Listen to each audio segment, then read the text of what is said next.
Hi and welcome back to the channel. I was going to do this video a little earlier. I was actually going to start it on the weekend and show you the wonderful stuff that I've got in my most recent haul. And there's some really nice movies in there.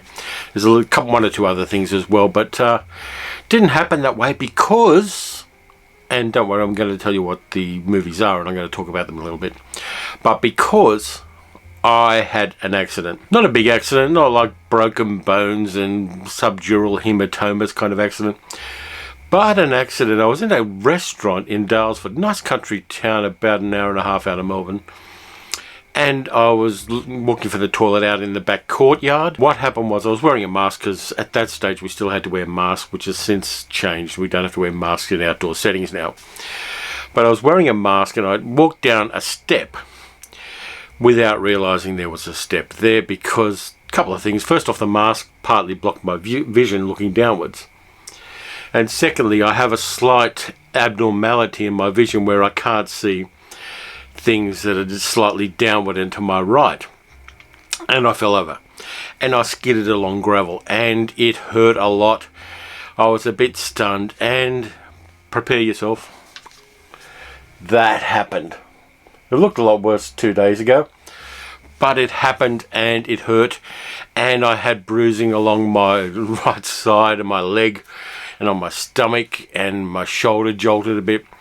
So it's been a pretty shit week, so hit me up with a like and a subscribe, will you? Because I deserve it and I need the reassurance. But anyway, I have got some movies as well, so we probably should talk about those now that I've shown you my horrible wound, which is seeping a little bit as well, for those of you who are into body horror. And instead I'm going to talk about the stuff I have got lately. First off, I had this one on VHS back in the day when I had VHS, and it's a good film. I haven't watched it since the VHS day, so I'm looking forward to getting it. It's a Chinese action film, a supernatural action film, directed by Schlock, and it is the wonderful Zoo Warriors of the Magic Mountain. If you haven't seen this one, you should really check it out. Some really interesting practical special effects. It's got lots of people jumping around and fighting each other with swords and things like that.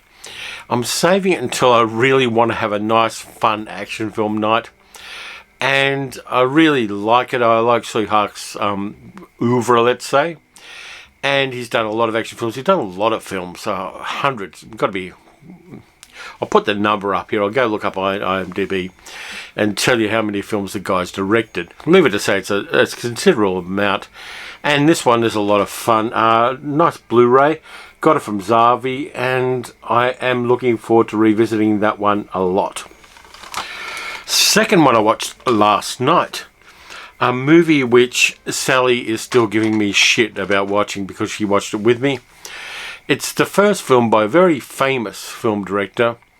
It's not his best film because he was only 21 when he made it, which is 3 years younger than Orson Welles was when he made Citizen Kane. And it was made for $60,000 on a very, very hot summer in 1971. And it is John Landis's Schlock, which was John Landis's response to another movie starring Joan Crawford called Trog, which was made by, I think, Anglo Amalgamated in the late 1960s, early 1970s. It's about a monster, a kind of Neanderthal kind of guy who is unfrozen and turns up in 20th century England. And Schlock was 21-year-old John Landis's response to that. It's not funny all the time. It's silly, it's ridiculous. It's got some of that humour that you see later on in movies like Kentucky Fried Movie. It's got Landis's like of taking the piss out of the police, which you see, of course, in Blues Brothers. But it was nice to revisit it, and even though Sally didn't like it, I enjoyed revisiting Schlock. The makeup effects on that one, and I'll give you another look at the cover so you can see something. There's another look at it so you can see the makeup effects, roughly what they look like.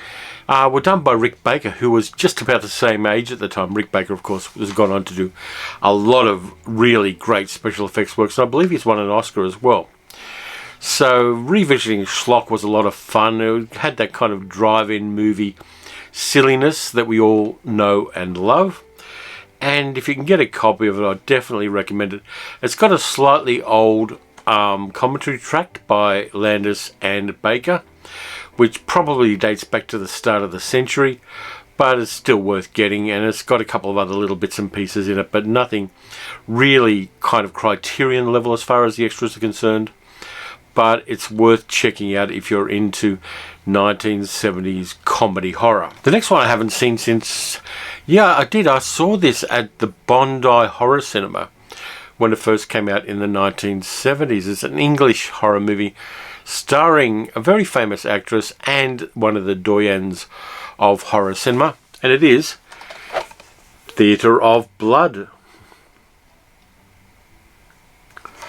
starring Vincent Price and Diana Rigg. Lots of costume changes. It's kind of got a slightly Dr. Phibes-y plotline, but yeah, I haven't watched this one since the 1970s. I think a double feature of this and Zoo Warriors of the Magic Mountain might be called for. I think I'd really need to sit down, get some popcorn, get a beer, and just enjoy those two together. It sounds like a good idea to me. The next one I've talked about when I talked about unusual vampire films back in a previous video. And I didn't actually have a legit copy of it, but a legit copy did turn up on Blu-ray as a recent release, and I spent an inordinate amount of money for it, and I'm not going to tell Sally how much. But it is Curse of the Undead, the first vampire western.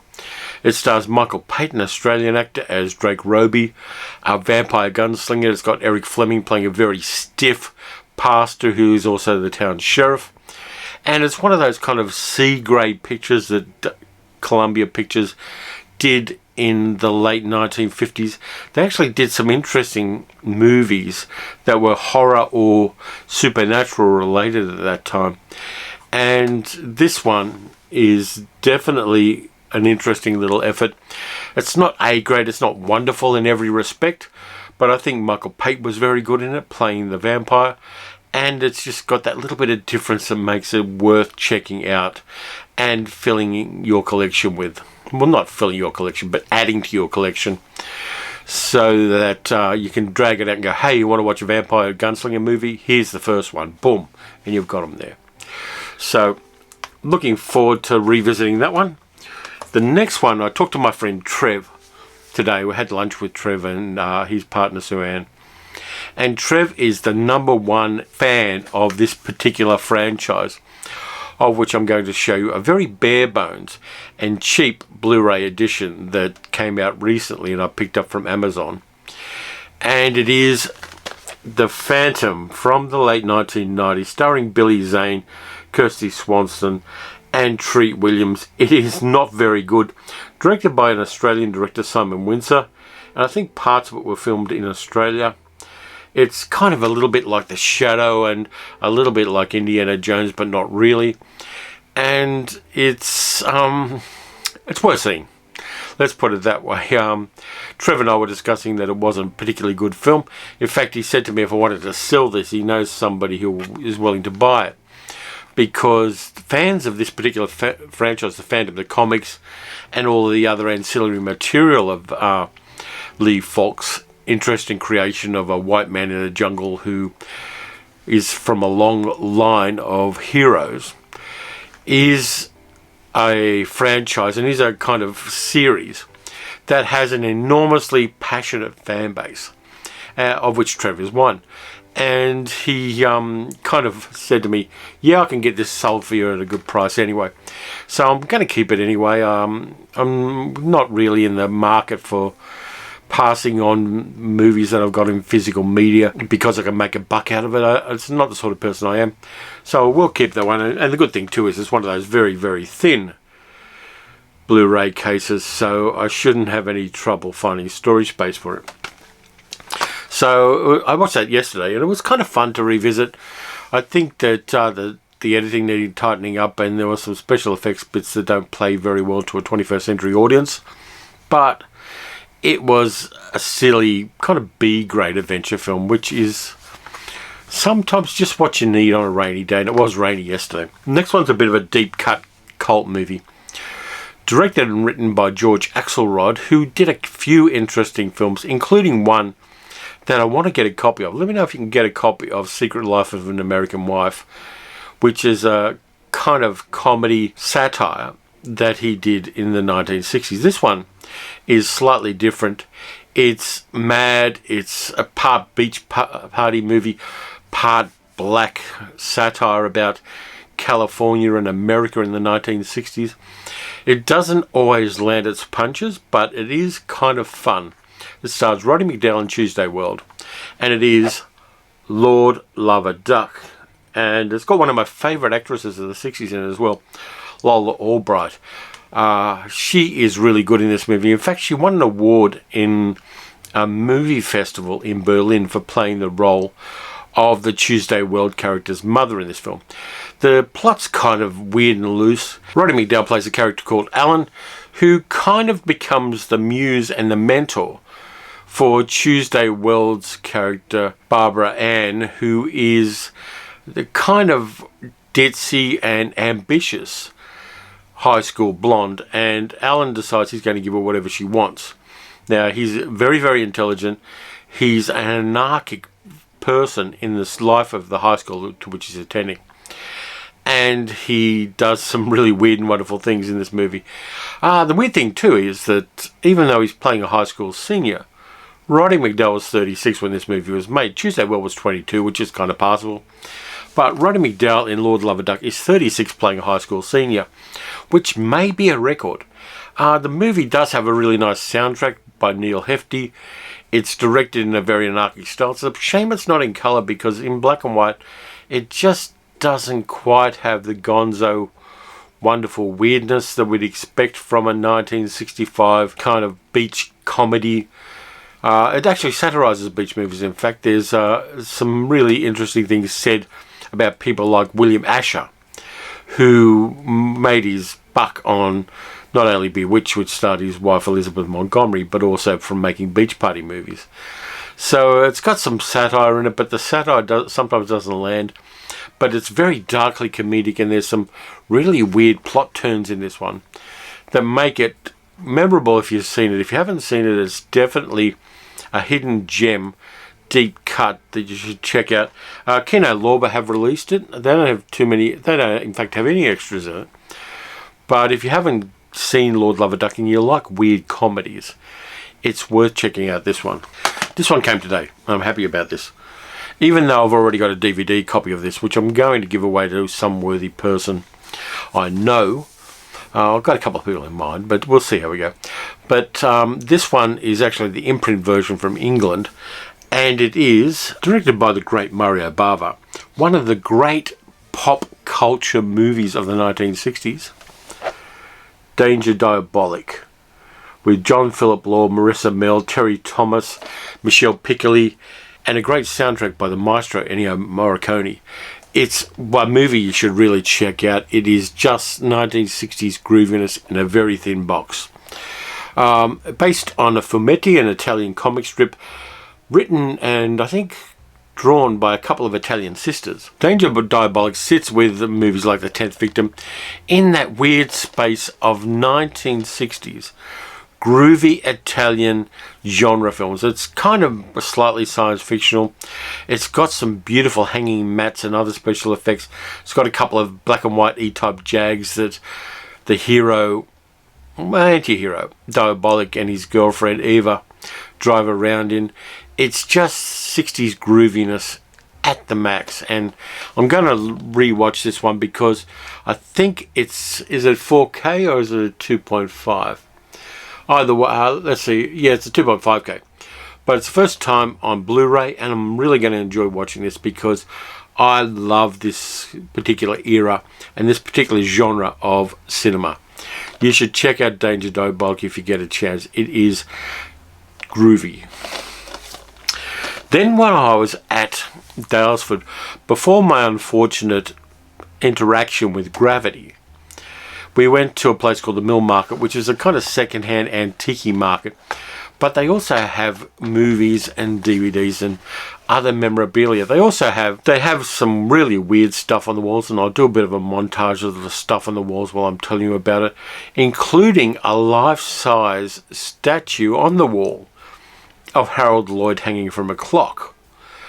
It's a weird and wonderful place. It's got basically mostly the 20th century, mostly the cultural detritus of the 20th century all washed up in one place. And I like mill markets. It's also got a really nice cafe there. And it was good to just kind of wander through and take a look at the wonderful stuff there. And I picked up a couple of movies. These were $6 for the two of them. They were kind of filling out gaps in my collection. The first one is Peter Jackson's movie, The Frighteners, on Blu-ray, with Michael J. Fox, filmed in New Zealand but trying to look like America. I watched this one, I think on streaming a little while ago. I thought I really should pick up a copy of that. I'm not necessarily a big fan of all those bloody Tolkien movies that Peter Jackson made, but The Frighteners I like. I think Michael J. Fox is good in it. I think it tells its story well, and it uses special effects that were very cutting edge for the time. And yeah, I'm looking forward to revisiting that. And this one is replete with some special features, which is kind of nice. And for $3, very good buy. The other thing I got on DVD, which is a movie I haven't seen, and it was directed by Sam Mendes. Movie from, I think, the early part of the century, with a great cast: Tom Hanks, Paul Newman, Jude Law. Road to Perdition. Haven't actually seen Road to Perdition. It's one of the gaps in my movie knowledge, but it's a good copy, and I got it for $3, and I'm not complaining about that at all. So that was a nice little catch. The last thing I've got is not actually a movie, but is a kind of weird off-brand movie and television related book, probably produced around 1970. Let's see if it's got a date on it at all. It doesn't, it doesn't have any kind of date, but it's got a whole bunch of Western stars of TV and film from any time from the late 1950s to 1970. And there it is, Western stars of television and film. And it's got some colour pictures in it. There's Richard Boone and the guys from Bonanza on the first page. It's got little kind of précis of various movies. Invitation to a Gunfight with Yul Brynner. And yeah, I kind of like collecting these kind of books. I've got a few of them. I've got this one here as well, which I picked up. Film show with Sophia Loren on the front. And they may well be from the same company, but these kind of things, you can find them if you look around. Paid a little too much for this one, but they are kind of fun, and they're part of that history of cinema appreciation, particularly low rent cinema appreciation, that a lot of people enjoyed back before we had internet, before we could even own copies of movies. People had movie books like that to remind them of the films that they liked. So anyway, that's about it this time around. Thank you very much for watching. As always, stay safe, follow the science, wear a mask, watch some good movies, watch some bad movies, go rummaging for movies and finding little hidden gems like Lord Love a Duck, which is probably the one I like most out of those ones, though actually I like them all. But anyway, take care of yourselves, watch good movies, watch bad movies. If you like, you can support the channel by going to patreon.com/paleocinema and throwing in as little as $1 US per month. I will be back on Wednesday with another video, and I'll catch you later.